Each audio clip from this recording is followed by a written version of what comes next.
Thank you, Madam Chair. Kanina po ay hindi kami nagkasundo ni Kong Laila de Lima dun sa pagbubukas ng kahon. Pero ngayon po ay agree na po ako pagdating dito sa pagboboto natin as far as probable cause is Together concerned. again. Yes. Madam Chair, nakita na natin lahat at hindi lang naman yung mga miyembro ng committee kundi ang taong bayan. Ang narinig natin ang testimonya ng mga resource persons, nakita din natin yung lahat ng mga dokumento at video na authenticated ng iba't ibang mga ahensya ng ating pamahalaan. We have seen the evidence at higit sa lahat, nabigyan na rin natin ng sapat na pagkakataon si Vice President Sara Duterte na humarap at ibigay yung kanyang panig. Despite the repeated notices, despite the repeated opportunities for the Vice President to participate in these proceedings, ay dinedma po niya ang Committee on Justice. At hindi lang ang Committee on Justice ang dinedma niya ang taong bayan, dinedma niya ang ating buong bansa. I think it's time that we already vote on probable cause. Kasi kung ayaw po naman niya magpakita sa House, walang problema. Karapatan naman niya yon, pero dapat ay marinig natin siya sa Senado. Kaya kay VP Sara, doon na po kayo magpaliwanag sa Senado. Bilang pangalawang Pangulo dito sa ating bansa, ay may pananagutan kayo sa taong bayan na naghahanap ng katotohanan. Harapin niyo ang kaso, wag na po kayong umilag. We will see you in court, the impeachment court. The Honorable Sara Ilago. Maraming salamat, Madam Chair. Hindi na dapat maantala pa ang pagdedesisyon ng Committee on Justice pagdating sa determination ng probable cause. Hindi na dapat ipagpaliban pa ang kinakailangan nating desisyon upang magtuloy-tuloy ang impeachment proceedings. Sa marami hong pagkakataon, hindi lang paulit-ulit na nabigyan ng abiso, hindi lang paulit-ulit na tinawag, kundi paulit-ulit rin na nakita natin na nakareserba talaga ang upuan para sa ating respondent.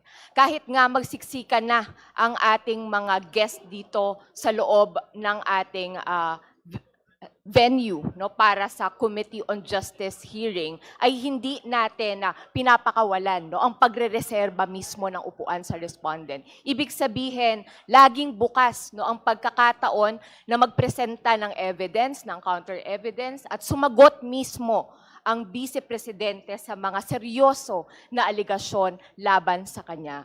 Kaya nga naman, naninindigan tayo na wala na dapat delay, dapat magkaroon na tayo ng desisyon para sa determination ng probable cause. Sobra-sobra na ang paghihintay ng ating taong bayan. Kaya kung may bibigyan tayo dito ng tsansa, dapat tsansa para sa interes ng katotohanan, para sa transparency, para sa accountability. Sa katunayan, Madam Chair, maski po yung complainants ng naunang verified impeachment complaint na na-endorso ng representasyon na ito ay nandito rin sa ating venue ngayon. At matagal na silang nananawagan ng transparency, ng accountability, at hindi po natin papayagan ang anumang pag-antala sa prosesong ito. Maraming salamat, Madam Chair.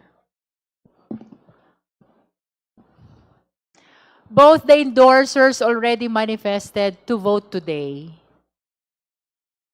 So, in fairness likewise to the justice members, we've been attending the impeachment proceeding for like more than a month or 2 months perhaps. As a matter of fact, we failed to take advantage of our recess to visit our respective districts. So with the indulgence of the members, is it possible that we join the position of Honorable Laila de Lima, the endorser of the Sabala complaint, and Honorable Benny Abante, the endorser of Cabrera impeachment complaint?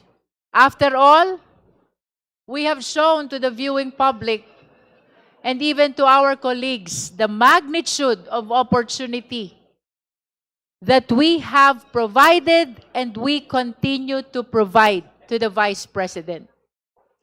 As a matter of fact, the pronouncements of their team, the defense team is very clear that they have no intention of attending before the Justice Committee, notwithstanding their readiness to answer the allegations. She intends to answer not here, but before the Senate. So, ano pong iniintay natin? Ang upuan ng ating Vice Presidente ay nananatiling bakante hanggang sa oras na ito.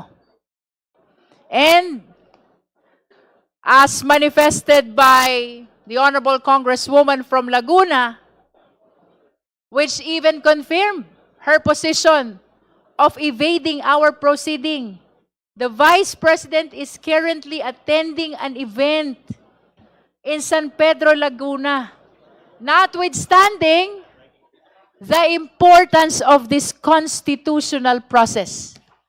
That only confirms that she has no intention at all, of appearing before this committee. No? So, I know that the position of Congressman Lord Ansuan and Congressman Rog Gutierrez are not consistent to the position of our endorsers, but I really wish that we conclude the determination of probable cause today, not because I am the chair, but because I am very much conscious that we have provided so much due process already to our respondents. So, may we hear first from Kong Rog Gutierrez and Kong Lord Ansuan. I think you've heard already the manifestations of the justice members who wanted to vote now. Kong Rog? Madam Chair, we submit to the wisdom and consensus of the committee. Kong Lordan? Madam Chair, I thank the Chair and my colleagues. The record will reflect that this committee considered deliberately and in good faith every avenue for the Vice President's participation. So I respect the decision of this body, and I now cast my vote based on the evidence on record and on my oath to the Constitution. Before I pronounce the readiness of the committee to determine the probable cause, pursuant to Section 7, last paragraph, since we have concluded already our clarificatory hearings, as well as the presentation of evidence in support of the allegations in the impeachment complaints, the Chair declares that this impeachment complaint is considered submitted for the purpose of the determination of probable cause. So ruled. Madam Chair, Parliamentary Inquiry. The Honorable Tino. Madam Chair, magkakaroon ba ng pagkakataon po ang mga miyembro para magbahagi ng kanilang mga kabuuang pagtingin sa tinakbo ng mga hearing on probable cause? I think the endorsers are intending to provide summation, but other than that, I am not certain. I think everybody is ready to vote now. So perhaps we will just allow the